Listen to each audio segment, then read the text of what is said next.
Hello there, my very good friends. On today's wrestling news, we're going to talk about major backstage changes made to WWE Raw Legends Night, including why that Goldberg promo was such a goddamn mess. A feud has kicked off between Lacey Evans and Cardi B. 2021, very normal already. I'm also going to tell you the real reason Carlito was nowhere to be seen. And -1 cut a promo on AEW Dark. I'm Adam Wilborn. And I'm Andy Murray. And this is the news. We're going to kick things off by talking WWE Raw Legends Night. That was, let's be polite, it was a show that happened. Lots of stuff went down. The use of the legends wasn't perhaps as pronounced as a lot of people would have hoped. But we've got a couple of different reports here on the backstage situation, and it sounds kind of like chaos. It sounds like a lot of changes were made at the very last minute, a lot of things shuffled around. We'll get into a few of them. Why not? Dave Meltzer, Wrestling Observer Radio, talking about the whole deal between Goldberg and Drew McIntyre. If it felt to you, dear viewer, like Goldberg was kind of cutting a promo in response to a Drew promo that never happened, well, that's because that was exactly the case. The WWE title match between Keith Lee and Drew McIntyre, which was excellent, by the way, unfortunately it ran a little bit long. Drew was supposed to cut a promo after that, which would have summoned Goldberg from the back, and he would have addressed the points that Drew had made. The whole thing would have made a lot more sense, but it didn't. It couldn't happen. WWE felt they had to cut the Drew promo. Goldberg went out there and pretty much just did Goldberg stuff, and now we're almost certainly getting that match. Not the most popular booking move to start the year on, it has to be said. But, as something of a Goldberg apologist, no, I mean, even I can't apologise for that. And we got some more stuff here as well. We've got a report from PW Insider talking about Legends Night. Apparently the show was supposed to originally begin with an in-ring promo from Hulk Hogan. This didn't happen. Plans changed. Instead, we got Hulk Hogan fanning around backstage with a H phone. Yeah. The smartphone, but a H. I mean, Hulk Hogan producing a smartphone suggests that it's not really going to be a smartphone, probably a bigoted phone. But we got another note as well. Apparently, another notable change was that Jeff Hardy versus Randy Orton was supposed to be taking place in the main event of the show. That was changed. They moved it down a couple of notches. Yeah, I know, this is crazy, right? You've got Drew McIntyre versus Keith Lee for the WWE title, and you want to put Jeff Hardy. No disrespect to Jeff Hardy and Randy Orton, they're big names, but come on, you got a WWE title match on the card. Obviously, the world title match ended up going in the main event. The right decision, because it was a great match, and then you had obviously the confrontation with Goldberg after that. Now, a holiday-related delay in reporting means we don't have viewership numbers or anything for this show yet, so we can't determine objectively whether or not it was a success or a failure. But Adam Wilborn, this report goes some way to explaining some of the crap, let's be honest, that we saw at Legends Night. I mean, the Goldberg promo, first of all, to deal with that, I genuinely just thought he's probably headbutted the door too hard on his way out again. And that's why. Because, what would Drew McIntyre have said? Because earlier on in the night, he was quite respectful towards Hulk Hogan. I generally say he is a respectful champion. So he literally had to have gone, yeah, I've been Keith Lee and I'm better than literally everyone on that stage, which would have presumably instantly turned him. I don't understand what he would have been able to say, even if he'd been given 20 minutes. The fact that they thought, should we put Randy Orton versus Jeff Hardy in the main event is bonkers. Yeah. When I was watching that in the small hours of Tuesday morning, I saw Randy Orton versus Jeff Hardy and went, cool, guess I can save some time watching this, because I've seen them wrestle a million times, and the only spot I needed to see was Randy Orton tugging on his ears again. Yeah, it was a bit of a mess, as we'll get more into in your second story, Andy. But New year, same old as I said on the Raw Review podcast yesterday. I don't know why I thought we were going to get a fresh start, and I was instantly reminded that that's not the case when the show opened, yes, with that H phone thing. And then they went, right, New Year, 2021, we've got to listen to what the fans want. They want some changes around here.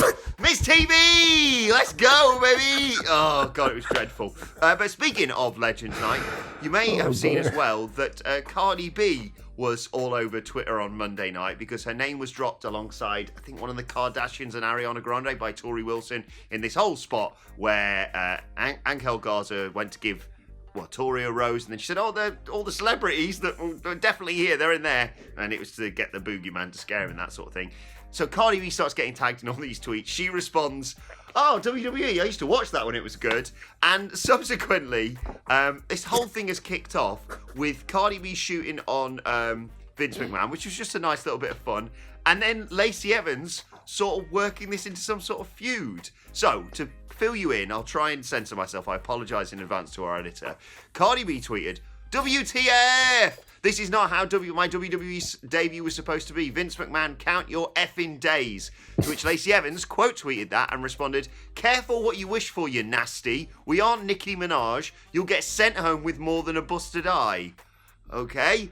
Cardi B then responded, but I believe this tweet has subsequently been deleted. But she said, "A white woman can't never put fear on me, sweetie. Got me effed up. I was showing love to WWE the whole night yesterday. I don't know where the F you came from with your unnecessary bullsh."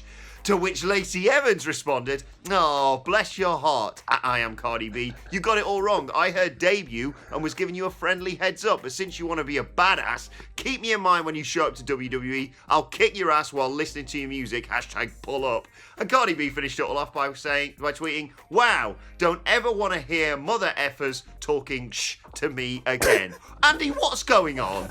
What the hell is going on? So to me, it sounds like Lacey Evans is working, yes, right? She's trying to work. Cardi B, on the other hand, doesn't seem that way. It seems kind of like she's shooting. So we've got ourselves a very, very weird situation here. Now, we made a lot of predictions for pro wrestling in 2021, content or otherwise. Hands up who had Cardi B versus Lacey Evans on the thing. My only hope coming out of this, and this is genuine, right?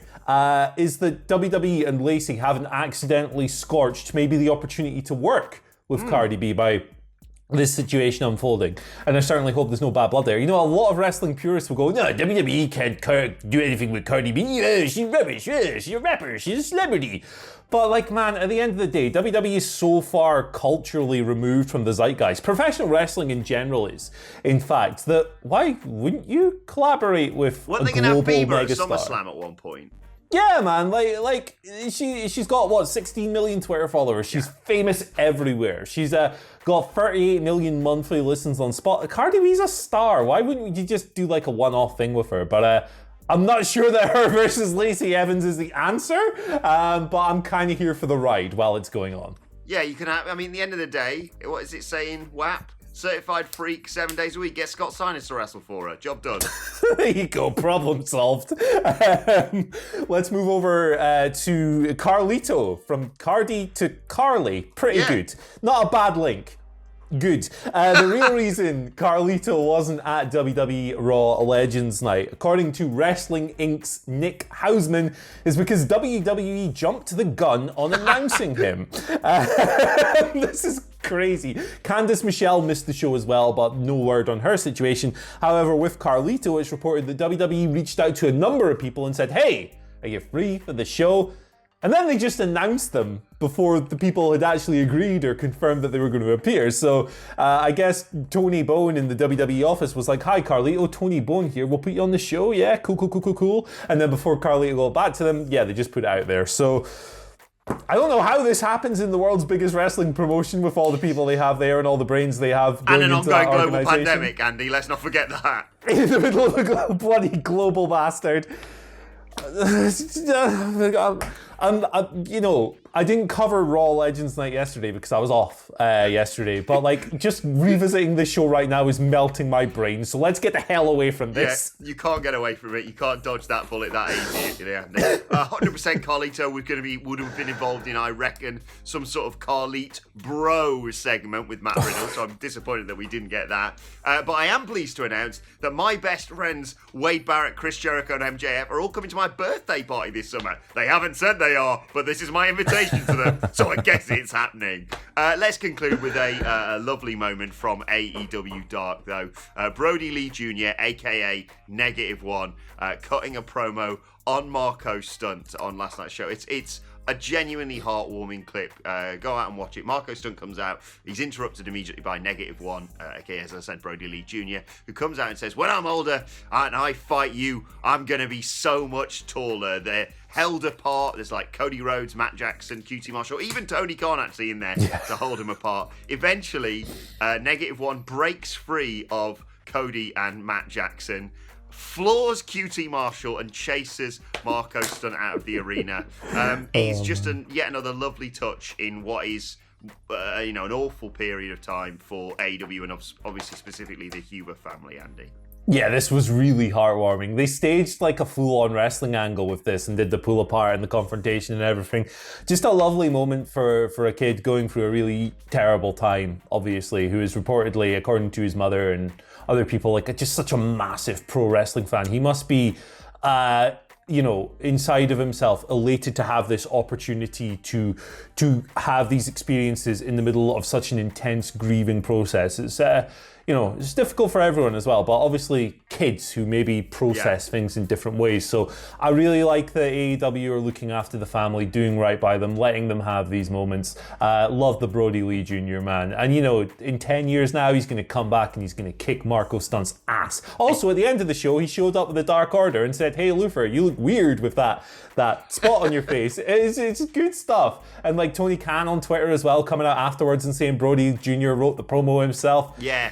It's just earnestly really heartwarming stuff. We were all hit really hard by the passing of Brodie Lee, but obviously no one is going to be hit harder than the immediate family and then the friends and stuff. So once again, rest in peace to John Huber. Really glad, however, that things are moving in a positive direction with regards to AEW and the Huber family. Exactly. If you get the chance today, go and check out that clip. It's on YouTube, it's on Twitter, it's everywhere.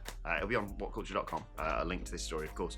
Let's move on to our Twitter questions. At WhatCultureWWE, if you want to get in touch with us. First question today comes from Aditya Sawant, who says, if WWE doesn't put Goldberg in the title picture at WrestleMania, who do you think he should feud with at the show of shows? I pick either Randy Orton or AJ Styles, or how about Matt Riddle? Cardi B. I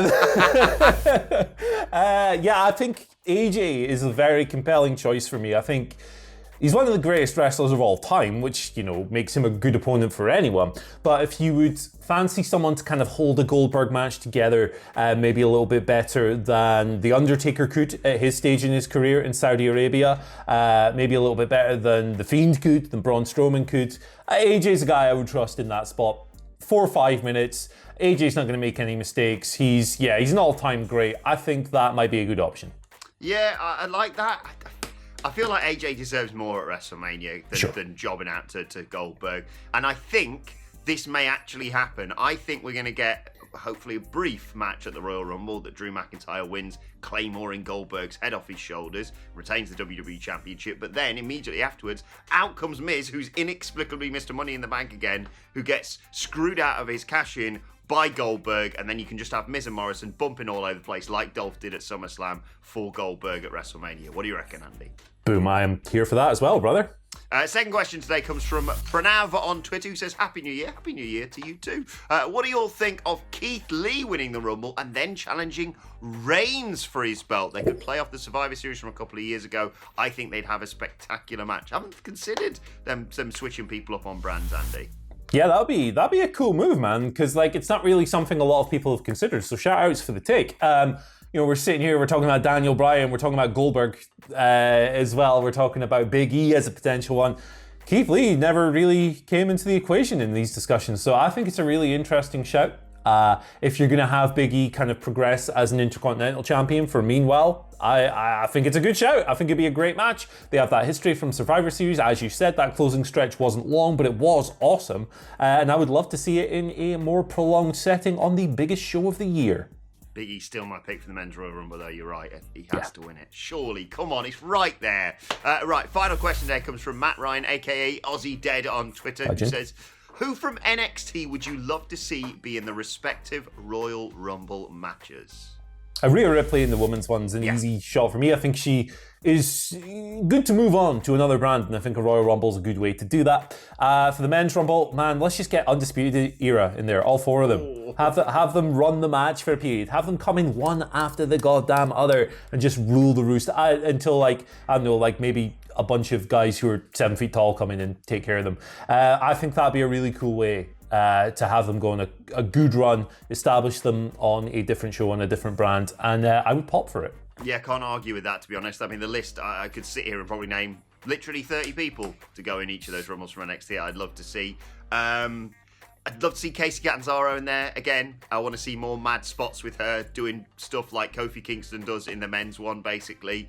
I'd like to see Jake Atlas maybe in the men's, because he's got one of the best finishes in wrestling, even though it does seem very counterintuitive to go up top in the middle of a Royal Rumble match. But if all else fails, even if we don't get Rhea Ripley in the Women's Royal Rumble, let's have Wade Barrett in the men's, eh? Please, please, please. Bullhammer. Yes, I'm here for it. Let's move on to today's and finally, and I want to share this from Squared Circle that popped me this morning. User RobFee50 sharing his wrestling tattoo. It's not hot! One of the best moments from back in the day. And off the back of this, I thought we'd get a bit of a theme going for this week. Send us your weird wrestling tattoos, and I'll try and share some of the best some of the ones that we like the most, basically, on the next news, basically. Yeah, as long as they're not on anyone's hairy arse, please. Jesus. Yeah, that's the one caveat we'll give. Let us know your weird wrestling tattoos at WhatCultureWWE. Let us know your thoughts on everything we discussed today in the comment section below. Don't forget to like, share, and subscribe. And subscribe to What Culture Wrestling on either iTunes, Spotify, or wherever you get your podcasts from for daily wrestling podcasts.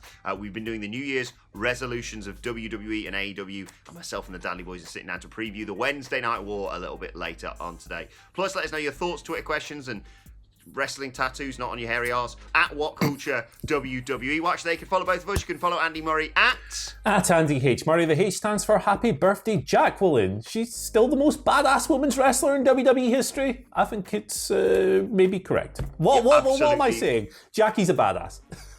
Absolutely love Jacqueline. Happy birthday to her. Happy birthday to Mr. Lawton for yesterday. I said I was going to do it. Completely forgot. Happy belated birthday, Mr. Lawton. Follow me on Twitter at Adam Wilborn. Follow us all at What Culture WWE. But for now, my thanks to Andy Murray. Thank you for joining us, and we will see you soon.